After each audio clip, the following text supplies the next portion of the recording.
Orang kan berpikir sahur itu harus makan berat, harus nasi, masak segala macam masak. gitu ya. Ya betul sih, gak salah ya. Tapi pada asalnya kurma air udah cukup sahur itu. Kalau Harus semangat orang ya, yang Ustadz, ya. tahu keutamaan sahur, keberkahan sahur, pasti gak akan terlewat.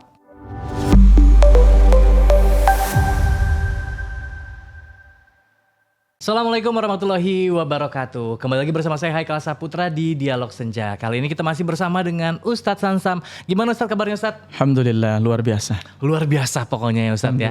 Hari ini kita akan membahas tentang sahur Ustadz. Ini salah satu mungkin kita bisa bilang amalan juga ya Ustadz ya. Yang khas di bulan Ramadan adalah kita bersantap sahur Ustadz. Boleh tahu gak sih Ustadz, awal mula anjuran kita untuk sahur itu ada kisahnya gak sih Ustadz? Atau ada apa gitu hukumnya dan lain sebagainya Ustadz? Ya, memang secara redaksi yang paling sering disampaikan adalah salah satu hadis Nabi. Nabi pernah menyampaikan tasahharu fa inna fis suhuri barakah. Ya, tasahharu apa istilahnya, makan sahur lah. Fa inna fis suhuri barakah, karena sesungguhnya dalam makan sahur itu ada keberkahan. Orang yang makan sahur itu salah satu cara bagaimana mendatangkan keberkahan dari Allah. Amin. Dengan cara makan sahur. Maka dari situlah anjuran untuk makan sahur. Orang yang makan sahur biasanya puasanya akan lebih kuat daripada orang yang tidak sahur. Pondasi ya Ustadz ya. Pondasi. Itu yang wallahu alam ya, saya pribadi rasakan. Kalau udah sahur itu jam 9, 10, 11 kayaknya masih belum tergoda deh. Masih kuat gitu Masih ya. kuat. Kecuali nanti jam 2 gitu ya. Iya. jam 2 lagi 4. panas. Jam 4 itu. Oke. Tapi intinya lebih berkah lah. Lebih berkah itu Lebih tadi ya. Berarti kalau seandainya kita puasa, kemudian kita ya mungkin karena kesiangan sahurnya atau kita nggak sahur itu kurang oke ya Ustadz ya? Iya, pada asalnya puasanya sah, cuman meninggalkan yang utama berarti. Sahur itu kan sesuatu yang utama dan dianjurkan dan akan mendatangkan namanya keberkahan. Kalau ninggalin sahur berarti sama dengan ninggalin keberkahan. Ya, ibarat ginilah, kalau kita dikasih embel-embel dunia, kamu datang ke sini ya, nanti pulang kamu dikasih uang 10 juta. Kira-kira orang datang apa enggak? Datang Ustadz. Oh pasti datang. Cepat Ustadz. Jangankan itu ya, sebelum waktunya juga udah datang tuh. Misalkan ada pembagian uang per orang jam 10 pagi tuh. Jam 10 pagi dibagi per orang dapat 20 juta. Kuotanya buat 20 orang. Jam 6 pagi udah nyampe itu. Jam 6 pagi bahkan ada yang nginep dari semalam kan. Bener. Nah, itu embel-embel yang sifatnya dunia. Ini kan Allah ngasih pahala yang sifatnya mungkin gak kelihatan di dunia hari ini. Tapi Allah janjikan nanti buat di akhirat gitu. Harusnya kita lebih semangat lagi tuh. Karena Ramadan tuh kan bulan memanen ya. Betul. Kalau melakukan ini pahalanya segini, baca Quran segini, tahajud segini, tarawih segini. Ya termasuk sahur. Harusnya kita, kalau orang yang tahu keutamaan sahur, keberkahan sahur, pasti gak akan terlewat. Saya waktu sekolah tuh kalau mau jalan-jalan keluar, study tour, walaupun sekarang nggak boleh katakan ya, mau study tour tuh kan kadang-kadang malamnya nggak bisa tidur itu, pengen cepet besok gitu kan, sahur sabar juga gitu nggak ya? sabar. Nah harusnya setiap pahala yang dijanjikan oleh Allah, keberkahan yang dijanjikan oleh Allah, kita pun begitu gitu, kita pun begitu. Tapi kalau misalnya nih, masih kenyang nih gitu dan lain sebagainya, saya sahurnya pakai air putih aja nih, minum aja deh. Iya, yang penting sahur aja.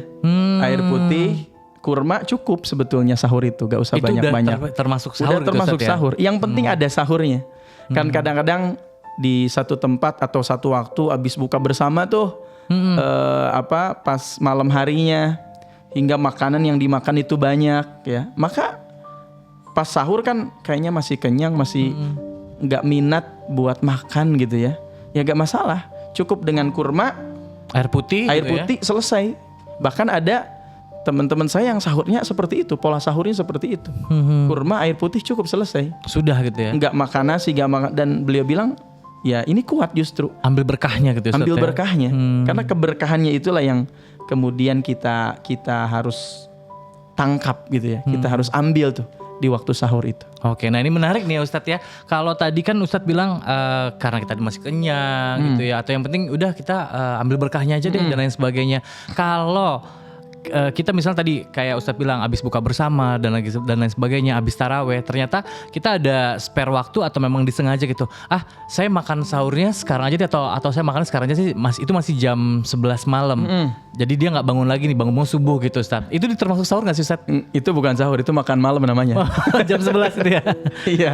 Karena sahur itu kan ya sahur, kapan sih waktu sahur itu? Ya menjelang subuh, menjelang waktu fajar. Berarti itu nggak termasuk sahur ya Ustadz ya? Enggak termasuk saya nggak mau sahur. terganggu tidurnya gitu. Jam 11 sudah makan gitu kan sahur itu nggak harus jam 3:30, 15 menit sebelum subuh misalkan itu makan 3 butir kurma, minum, itu juga sahur.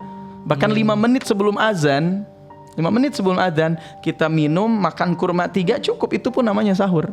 Oke, wah ini penting juga gitu ya. Jadi kalau mungkin teman-teman kayak dulu waktu masih kuliah gitu Ustadz ya, nggak mau terganggu tidurnya gitu, sahur lah dia jam 11 nggak bangun gitu kan. Itu bukan sahur berarti Ustadz, itu ya? bukan sahur. Nah ini menarik nih, kalau seandainya tadi Ustadz bilang gitu kan, kalau kita pernah dengar apa istilah anjuran gitu Ustadz ya, sahurlah di akhir gitu. Ini ada dalilnya nggak sih Ustadz? Ya jadi kan prinsipnya kalau berbuka disegerakan, kalau sahur diakhirkan. Supaya apa? Ya kembali lagi ada keberkahan di situ. Makanya dalam banyak riwayat Nabi SAW berhenti sahur, dan antara berhenti sampai nanti subuh itu kurang lebih kalau tidak salah 50 ayat. 50 ayat bacaan Al-Quran. Dulu kan belum ada jam. Jadi ngitungnya dari berapa menit bacaan ayat Al-Quran gitu kan. Nah jadi kenapa mengakhirkan sahur? Karena tadi kalau jam 11 bukan sahur, jam 2 terlalu dini gitu kan. Maka sahur yang bagus itu diakhirkan. Diakhirkan itu bukan berarti juga mepet-mepet ya. Khawatir keburu subuh bukan. Tapi diakhirkan di sini ya justru keberkahannya tuh di situ. Ketika sahur itu kita akhirkan. Enggak terlalu dini sahurnya. Ya mungkin jam 4, atau kalau takut khawatir terlalu mepet 4:30 karena subuhnya 4:30 sekarang, 4:30 lebih 10 misalkan, ya itu udah cukup lah, jam 4 udah cukup gitu. Jadi dan sahur itu nggak harus makan berat. Orang kan berpikir sahur itu harus makan berat, harus nasi, masak segala macam gitu ya. Ya betul sih, gak salah ya. Tapi pada asalnya kurma air udah cukup sahur itu. Disebut juga sahur. Disebut gitu, juga ya? Sahur gitu. Oke, nah ini Ustadz, kalau kita misalnya ya tadi karena kita ingin dapat berkahnya, kita memang sengaja untuk sahur diakhirkan Ustadz. Tapi ternyata kita nggak sadar gitu, makannya mungkin lama sambil ngobrol gitu ya. Tiba-tiba udah keburu azan Ustadz. Sementara ini, kalau nggak dimakan mubazir Ustadz, tinggal 1 sendok lagi atau 2 sendok lagi Ustadz. Ini baiknya gimana Ustadz? Apakah kita lanjutkan sahur yang sisanya atau benar-benar kita hentikan Ustadz? Kalau sudah azan, sudah masuk waktu fajar, berhenti. Karena batasan puasa itu dari munculnya fajar. Kalau di kita, fajar itu ditandai dengan azan lah. Walaupun azan itu tidak selalu waktu fajar, kadang bisa jadi lebih. Ya, khawatirnya begitu. Maka kenapa di Indonesia tuh ada waktu imsak? Imsak itu kan 10 menit sebelum azan. Itu sebagai bentuk kehati-hatian. Sudah ada warning gitu. Warning agar jangan sampai pas azan masih makan.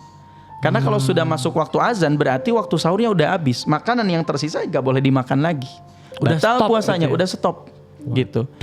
Terus kalau ada yang nih Ustaz, bukannya ada hadis kata Nabi, siapa yang mendengar azan, kan ada begitu ya. Maknanya kurang lebih begitu. Siapa yang mendengar azan sementara di tangannya masih ada sisa makanan, maka makanlah. Lanjutkan makannya gitu. Nah hadis itu oleh Imam An-Nawawi dalam kitab Majmu'nya, beliau sampaikan itu dibawa pada azan pertama. Jadi azan kalau pertama itu maksudnya gimana Ustaz? Azan subuh itu biasanya kan ada 2. Sampai sekarang tradisi itu dilestarikan di Mekah Madinah itu. Kalau kita pernah haji atau umroh pasti azan subuh itu 2 kali.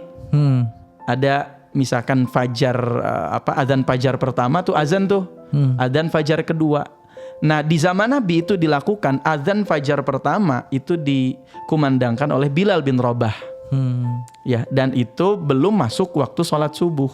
Nanti fajar kedua dilantunkan oleh Abdullah bin Umi Maktum, ya. Dan azan yang dimaksud ini adalah azannya Bilal, azan pertama ketika belum masuk waktu subuh. Itu kata Imam An-Nawawi. Jadi apa yang disampaikan Nabi itu tidak bertentangan. Siapa yang makan siapa yang mendengar azan kemudian dia apa istilahnya mendengar makanannya ada sementara makanannya masih tersisa, maka habiskan dulu makanannya. Itu dalam kondisi azan pertama. Tapi kalau sudah azan kedua, sudah masuk waktu fajar, sudah masuk waktu subuh, hendaknya semua makanan, aktivitas makan dihentikan. Makanya di Indonesia ada istilah imsak. Imsak tuh buat azan pertama itu tadi, betul. Ya, kurang lebih sama kayak gitu. Kehati-hatian agar jangan sampai pas azan kita masih nanti nunggu komat aja. Itu puasanya harus diganti tuh. Yang seperti itu. Oke. Cek lagi ya, ingat-ingat lagi ya gitu ya. Jangan sampai pas adzan, sayang nih buahnya belum habis nih. Buahnya belum habis, nanti ya komat aja. Nggak boleh itu. Oke. Nah, satu lagi Ustadz, boleh nggak sih Ustadz dikasih info nih ke kita gitu ya. Tips untuk kita menjalankan sahur, mungkin ada amalan-amalan sebelum kita sahur dan lain sebagainya, atau ada keutamaan-keutamaan sahur ini seperti apa sih Ustadz? Ya, di antara keutamaan sahur atau amalan yang utama di waktu sahur, pertama perbanyak istighfar.